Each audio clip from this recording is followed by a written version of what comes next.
When Egypt hosted COP27 2 years ago, we thought we're bringing COP home. So what we wanted to do was to bring actually COP home to every house in Egypt. So we said instead, what does COP27 or COP28 or COP29 mean to the ordinary Egyptian woman or citizen? How does he get affected by it? How do we not only relay the message of climate change, but at the same time turn it into an action-oriented climate solutions? So Dr. Mahmoud Muhyiddin went to the President, Prime Minister, and spoke about this initiative. It's a way in which we will energize and we get everyone included. So I think we have a presentation that we can go through. So this is the initiative is under the auspices of Her Excellency the President, of the Prime Minister, and under the supervision of Her Excellency Dr. Hala Saeed, Minister of Planning and Economic Development. And Dr. Mahmoud Muhyiddin also plays a role, is the head of the evaluation committee, which at the end of the day looks at the projects to see which is the best project. To enable everyone to get involved, the 110 million Egyptians, we had to divide it into 6 categories so that each one can present a project. And here it is, we're talking about smart green projects. And we defined what is green. Green means using alternative energy, solar, wind, reducing emissions, being able to waste management, etc. And smart simply means the use of technology, even if it's in technology related to the iPhone.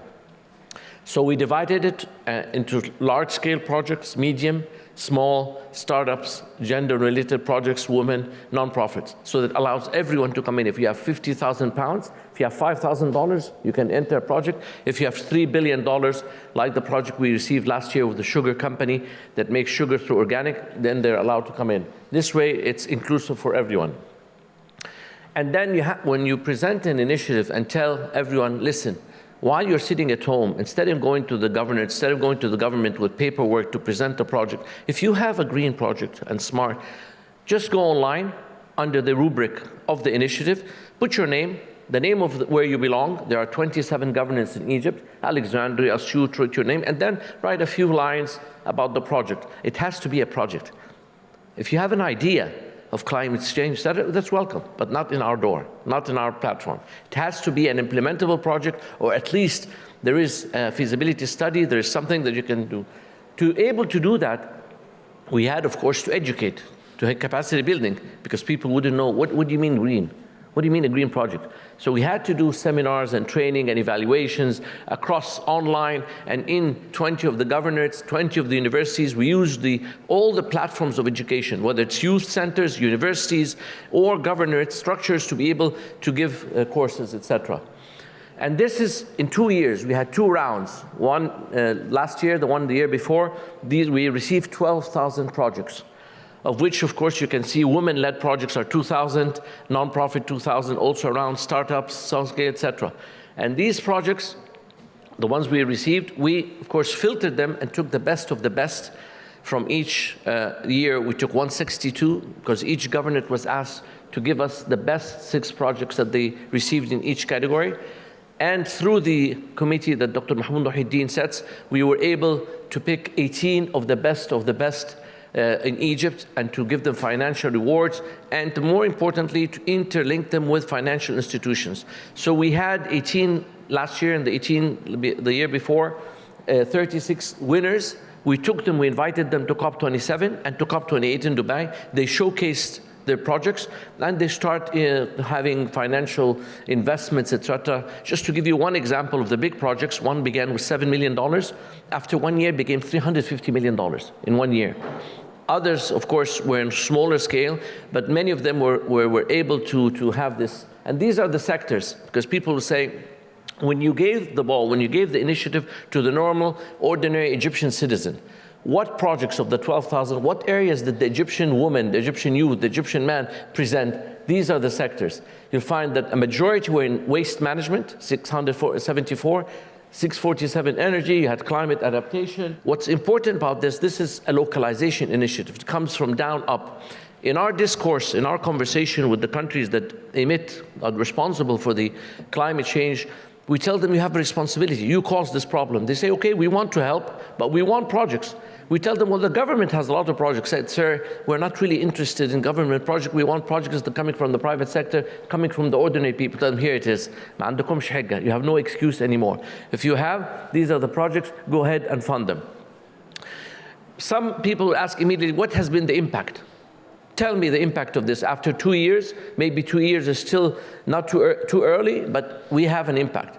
One of the things that was really, Dr. Mahmoud Muhaddin sent me the other day, a 5th grade school in Egypt, not a governmental school, a private school, was teaching about the initiative in the 5th grade school book. And that, for us, was really an achievement. And we spoke to the Minister of Education to be able to put this initiative in books in order for the young students, the young generation, to be able, from start on, not only to know about climate change, but to use the adversity into an opportunity. That's the locus. That's the most important thing about this initiative. Okay, we have a problem in climate change, so no, you're telling them that you can change this problem into an opportunity. And that is the genius behind this. And these are some of the impact things institutionally. We've been able to take it as a model in the Arab League. The Arab League hosted a special session on it. We've been able to create partnerships. And I think that's an important element, strategic partnerships related to private sector, banks and financial institutions, UN, developmental, all of them as a key to success of this initiative.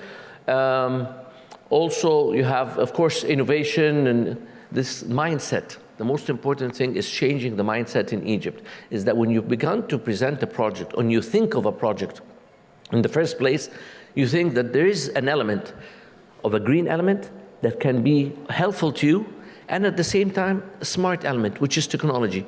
And these are the two tools for the future. Dr. Mahmoud Muhaddin always says this, that we chose these two elements because you cannot go into the 21st century. You cannot be able to get into innovation, etc., without having these two perspectives. Technology to help you, and we've seen during this summit how much we're talking about AI and artificial intelligence, etc., as a way to help countries all over, not only developed countries, but to limit the bridge and to bridge this divide and the schism, but at the same time use climate technologies, climate solutions, because this is again about solutions. It's not about simply presenting projects. These people who presented these projects there were talking about solutions in their country, in their villages, etc. These are some of the achievements. For the first time in Egypt, we have a database of green smart projects. So if someone comes from you to you and tell me, we're interested, hey, here it is, here's a list, first time database ready. Then we have a core evaluators to be able to assess these projects. We increase the capacity building of governors, which should not have the mechanism or the ability to be able to judge these.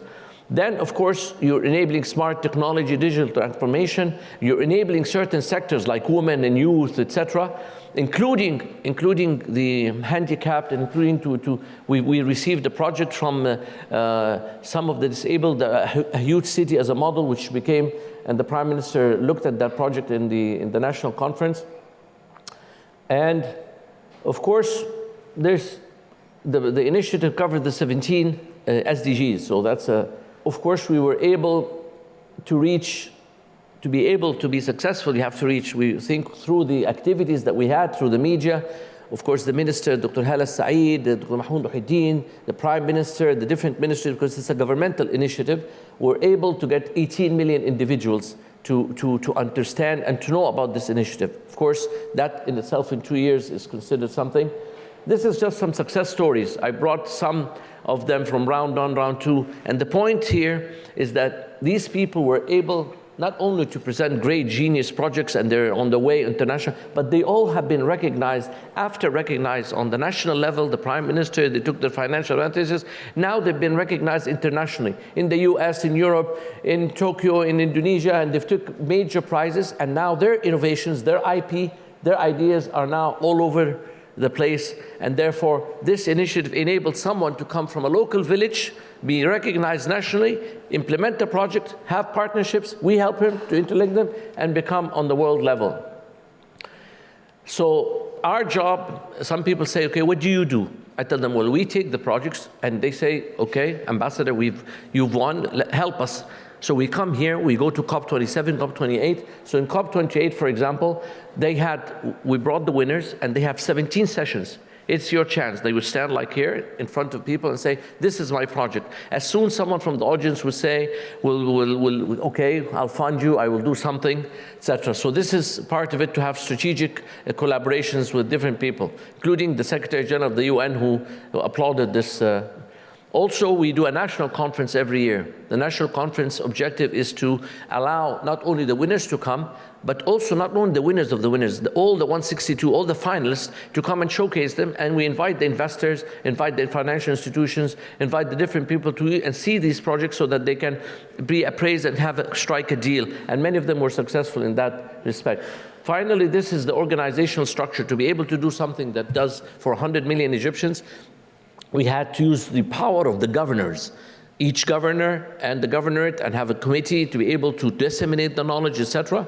And then we have a judging committee, as we're saying, headed by Dr. Muhammad al-Din, and an executive committee that has representatives from everyone in the government to be able to go through this.